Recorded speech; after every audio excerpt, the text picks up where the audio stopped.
प्रिय विद्यार्थियों, BSc part second की ऑर्गेनिक केमिस्ट्री की क्लास में आज पुनः आपका स्वागत है। पिछले वीडियो लेक्चर नंबर 7 में मैंने आपको फिनॉल की कुछ रासायनिक अभिक्रियाओं के बारे में बताया था।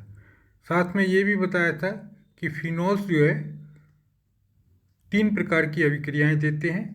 पहली अभिक्रिया जो है, जो फिनॉल में OH बंद होता है तो उसमें ऑक्सीजन हाइड्रोजन बंद, यानी ऑक्सीजन हाइड्रोजन बंद टूटता है, उसके कारण से जो है यानी फिनॉल का अम्लीय व्यवहार।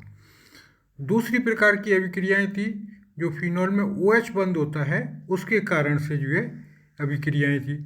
और तीसरी थी जो है जो बेंजीन वलय होती है फिनॉल के अंदर, उस बेंजीन वलय के कारण अभिक्रियाएं। पिछले वीडियो लेक्चर में मैंने बेंजीन वलय की कुछ रासायनिक अभिक्रियाओं को आपको बताया था जो है। आज उसी क्रम में आगे बढ़ते हुए जो है हम 2 अन्य रिएक्शन जो है पढ़ेंगे जो है, यानी एक तो जो है फिनॉल का कार्बोक्सिलेशन, जिसको हम कोलवे स्मिथ रिएक्शन के नाम से जानते हैं, और दूसरी है गटरमान रिएक्शन। तो विद्यार्थियों, मैं doctor BK Agarwal, associate professor in chemistry, government Lohia college Churu, पुनः आपका एक बार इस क्लास में स्वागत करता हूं। यदि वीडियो अच्छी लगे तो इसको लाइक करना और शेयर करना, और इसको चैनल को सब्सक्राइब भी कर देना, है ना। तो जैसा कि मैंने अभी आपको बताया कि आज हम जो है फिनॉल का कार्बोक्सिलीकरण या कार्बोक्सिलेशन पढ़ेंगे। इसको कोलवे स्मिथ रिएक्शन कहते हैं जो है, और या स्मिथ रिएक्शन भी कहते हैं। क्या होता है इस अभिक्रिया में, जब सोडियम फिनॉक्साइड को उच्च दाब यानी 5 से 7 वायुमंडलीय दाब पर कार्बन डाइऑक्साइड के साथ 125 से 150 डिग्री तक गर्म करते हैं तो हमें सोडियम सैलिसिलेट प्राप्त होता है, जिसका अम्लीय जल अपघटन करने पर हमें सैलिसिलिक एसिड प्राप्त होता है। सैलिसिलिक एसिड क्या होता है ये? Ortho hydroxy benzoic acid. ये ऑर्थो हाइड्रोक्सी बेंजोइक एसिड को हम सैलिसिलिक एसिड कहते हैं। ये हमारा जो है सोडियम सैलिसिलेट है जो है, और ये हमारा जो है सोडियम फिनॉक्साइड है जो है, या इसको हम सिंपली बोलते हैं जो है sodium salt of the phenols जो है, या सोडियम फिनॉक्साइड। जब इसकी अभिक्रिया कार्बन डाइऑक्साइड के साथ 125 से 150 डिग्री सेंटीग्रेड पर 5 से 7 डिग्री एटमॉस्फेरिक दाब पर कराते हैं तो पहले तो हमें सोडियम सैलिसिलेट प्राप्त होता है, और फिर उसके बाद जो है जब इसका जल अम्लीय जल अपघटन करती है यानी HCl के साथ, यानी तनु HCl के साथ इसकी अभिक्रिया कराते हैं तो हमें ऑर्थो हाइड्रोक्सी बेंजोइक एसिड, ये इसकी क्या ऑर्थो पोजीशन है। और चूंकि ये जो है प्रायोरिटी ग्रुप में COOH ग्रुप पहले आता है तो इसको एज ए सफिक्स की तरह यूज करते हैं, तो इसको हम कहेंगे ऑर्थो हाइड्रोक्सी बेंजोइक एसिड, या कॉमन नाम है इसका सैलिसिलिक एसिड।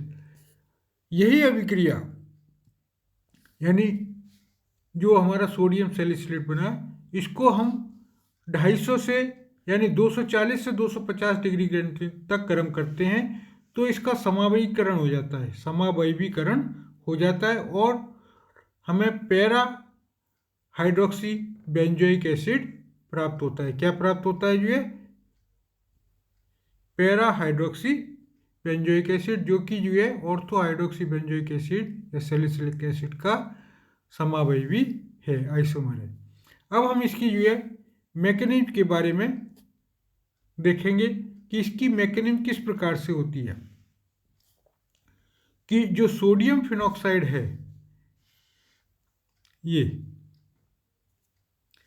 जो सोडियम फिनॉक्साइड है, इसमें जो ऑक्सीजन है इसके ऊपर लोन पेयर इलेक्ट्रॉन्स होते हैं, तो ये लोन पेयर इलेक्ट्रॉन्स जो है किसको? बेंजीन वलय को दे देते हैं जो है, और ये सोडियम जो है जो दे देते हैं, जिससे क्या होता है कि ये जो बेंजीन वलय पे कार्बन कार्बन डबल बॉन्ड्स है, ये उठकर जो है किसके ऊपर चला जाता है? कार्बन के ऊपर अटैक करता है जो है। ये इलेक्ट्रॉन डेफिशिएंट है तो ये इलेक्ट्रॉन जो है इसके ऊपर आक्रमण करता है, और जिससे क्या होता है कि ये जो कार्बन ऑक्सीजन बॉन्ड के जो बॉन्डिंग इलेक्ट्रॉन्स हैं वो किसके ऊपर?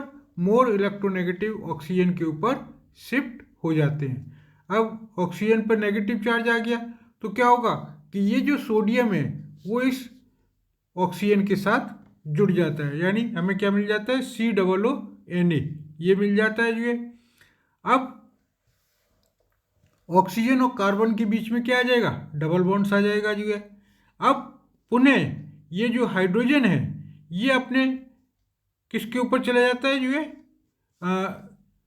ये अपने बॉन्डिंग पेयर जो है इसको ऑक्सीजन कार्बन को दे देता है, जिससे क्या होता है कि यहाँ पे एक बॉन्ड ज़्यादा हो जाएगा तो ये जो है इधर माइग्रेट कर जाता है, और माइग्रेट करने के बाद इस पर नेगेटिव चार्ज आ जाएगा तो जो हाइड्रोजन है वो इस ऑक्सीजन के साथ जुड़ जाएगा। तो हमें क्या मिल जाएगा, सोडियम सैलिसिलेट मिल जाएगा। अब इस सोडियम सैलिसिलेट के जल अपघटन करेंगे तो -NaCl निकल जाएगा और सैलिसिलिक एसिड जो है हमें प्राप्त हो जाएगा। क्या प्राप्त हो जाएगा, सैलिसिलिक एसिड प्राप्त हो जाएगा, जिसको कि हम जो है क्या कहते हैं, ऑर्थो हाइड्रोक्सी बेंजोइक एसिड। तो ये mechanism of carboxylation of phenol, यानी फिनॉल के कार्बोक्सिलेशन की क्रिया विधि है। तो ये तो हो गया जो हमारा जो है फिनॉल का कार्बोक्सिलेशन एक अभिक्रिया। दूसरी अभिक्रिया है हमारी गटरमान अभिक्रिया, या इसको दूसरे नाम से जो है गटरमान एल्डिहाइड सिंथेसिस। इसमें जो प्रोडक्ट होता है वो हमारा पैरा हाइड्रोक्सी बेंजल्डिहाइड प्राप्त होता है जो है। तो इसको जो है हम कहते हैं एल्डिहाइड सिंथेसिस, यानी फिनॉल की जब HCN यानी हाइड्रोजन साइनाइड और HCl हाइड्रोक्लोरिक अम्ल के साथ के मिश्रण के साथ AlCl3 यानी एल्युमिनियम ट्राइक्लोराइड की उपस्थिति में अभिक्रिया कराते हैं तो हमें एक मध्यवर्ती प्राप्त होता है पैरा हाइड्रोक्सी बेंजल्डिमाइन। क्या, पैरा हाइड्रोक्सी बेंजल्डिमाइन प्राप्त होता है, जिसका जल अपघटन करने पर हमें मुख्य उत्पाद पैरा हाइड्रोक्सी बेंजल्डिहाइड प्राप्त होता है। किस प्रकार से प्राप्त होता है यहाँ हम देखेंगे जो है कि ये हमने लिया फिनॉल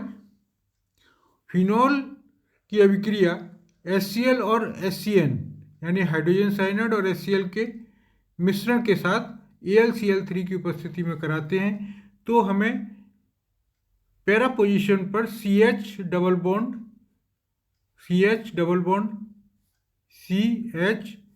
बॉन्ड NH प्राप्त होता है, जिसको हम बोलते हैं पैरा हाइड्रोक्सी बेंजल्डिहाइड। जब इसका जल अपघटन करते हैं तो ये जो कार्बन डबल बॉन्ड NH है वो किसमें, CHO समूह में परिवर्तित हो जाता है, यानी ये हमें बेंजल्डिहाइड। इसकी हम मैकेनिज्म देखेंगे कि किस तरीके से जो है जो बेंजल्डिहाइड बनता है, पैरा हाइड्रोक्सी बेंजल्डिअमीन बनता है और फिर वो किस तरीके से जो है हमारे CHO समूह में परिवर्तित होता है।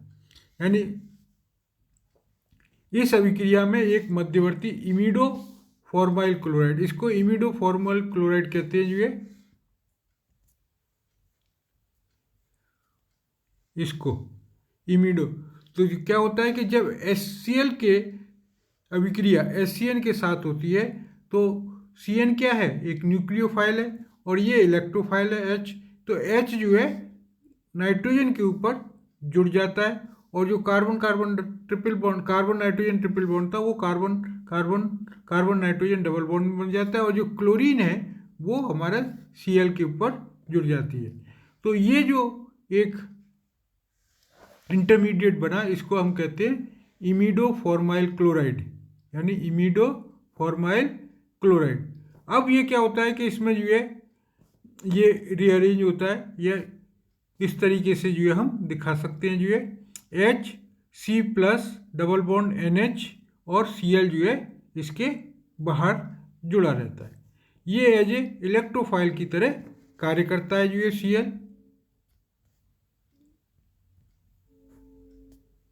यहाँ पर जो है क्या होता है कि ये जो हमारा फिनॉल था, फिनॉल के जो पैरा पोजीशन पे है ये जो है क्योंकि ऑर्थो पोजीशन पे स्टेरिक हिंड्रेंस के कारण से ये अटैक नहीं करता, तो इसलिए पैरा पोजीशन पे ये जो है अटैक करता है। एज ए इलेक्ट्रोफाइल्स की तरह से ये काम करता है जो है इमिडोफॉर्माइल क्लोराइड। तो यहाँ पर जो है कार्बन के ऊपर ये यहाँ जुड़ जाता है, ये क्या इस तरीके से जो है ये यहाँ पे आएगा और ये कार्बन के साथ जुड़ जाएगा ये यहाँ पे, और ये बन जाएगा NH, यानी ये बॉन्ड जो है इधर माइग्रेट कर गया, तो ये NH आ गया जो है, और माइनस HCl जो है हमारा निकल जाता है, यानी एक H इसका और एक Cl ये मिलके जो है माइनस HCl। अब इसकी जो है प्लस H, यानी इसकी जो है जो HCl निकला वो H जो है पुनः इसके साथ जो है अभिक्रिया करता है। तो जो इमिडो जो सेकेंडरी अमीन थी वो प्राइमरी अमीन में CHNH2 में परिवर्तित हो जाती है, यानी ये बॉन्ड इधर माइग्रेट करता है तो मोर इलेक्ट्रोनेगेटिव एटम नाइट्रोजन की तरफ शिफ्ट हो जाता है, और यहाँ पे कार्बन इस पर नेगेटिव पॉजिटिव चार्ज आ जाएगा कार्बन पर, और यहाँ पे जो है लोन पेयर्स आ जाएंगे। तो इस तरीके से ये जो है H जो है यहाँ पे जुड़ जाएगा जो है, और ये जो है आपस में इंटरचेंज होते रहते हैं, यानी ये कभी डबल बॉन्ड्स में कन्वर्ट हो जाता है तो N+ हो जाता है, और कभी ये जो है NH2 में परिवर्तित हो जाता है। जब इसकी हम हाइड्रोलिसिस करते हैं, जल अपघटन करते हैं, तो ये यानी OH जो OH है वो OH2 यहाँ जुड़ जाता है, और ये जो है CHNH2 में परिवर्तित हो जाता है, यानी जो C डबल बॉन्ड NH2 था तो वो CHNH2 में परिवर्तित हो जाता है और OH2 यहाँ जुड़ जाता है। अब इसमें से माइनस H निकल जाएगा जो है, माइनस H निकलेगा तो क्या होगा CHNH2OH, यानी CHNH2OH। अब जो OH के जो OH है वो अपने बॉन्डिंग जो लोन पेयर हैं वो कार्बन को दे देता है, और जिससे ये क्या होता है कि ये जो है बॉन्ड जो नाइट्रोजन के ऊपर इलेक्ट्रॉन डेफिशिएंट है, तो ये क्या होता है कि ये नेबरिंग कार्बन बॉन्ड के इलेक्ट्रॉन्स जो है अपने ले लेता है जो है, जिससे जो है कुछ इस प्रकार की जो है संरचना हमारी बनती है। ये संरचना यानी कार्बन ऑक्सीजन के बीच में डबल बॉन्ड हो जाएगा, ऑक्सीजन पे पॉजिटिव आ जाएगा है, और ये जो है H ये और ये NH2 के रूप में जो है बाहर, यानी एक ये H है ये जो है इसका H निकल जाता है, और ये यहाँ से जो है NH3 के रूप में बाहर निकल जाता है। अब क्या होता है कि ये पुनः ये H है ये जो है माइनस H के रूप में बाहर निकल जाता है, और इस तरीके से हमें जो है पैरा हाइड्रोक्सी बेंजल्डिहाइड प्राप्त हो जाता है। इस अभिक्रिया को हम क्या कहते हैं, गटरमान एल्डिहाइड सिंथेसिस, यानी इसकी पैरा पोजीशन पर जो है हम CHO समूह को ऐड करवा देते हैं। क्योंकि ये वैज्ञानिक गटरमान ने जो इसकी खोज की थी इसलिए इसको गटरमान अभिक्रिया कहते हैं। तो विद्यार्थियों आज हमने जो है एक तो जो है कोल्बे स्मिथ सिंथेसिस पढ़ी हुई है, जिसमें कि जो है हमने जो है क्या बनाया था, सैलिसिलिक एसिड बनाया था ऑर्थो हाइड्रोक्सी बेंजल्डिहाइड। दूसरी अभिक्रिया थी गटरमान अभिक्रिया, जिसमें पैरा पोजीशन पे फिनॉल की पैरा पोजीशन पे CHO समूह जो है वो जुड़ जाता है। तो वीडियो अगर अच्छा लगा हो तो आप इसको लाइक करें, शेयर करें जो है, और इसको सब्सक्राइब भी करें। तो आज के लिए इतना ही, धन्यवाद।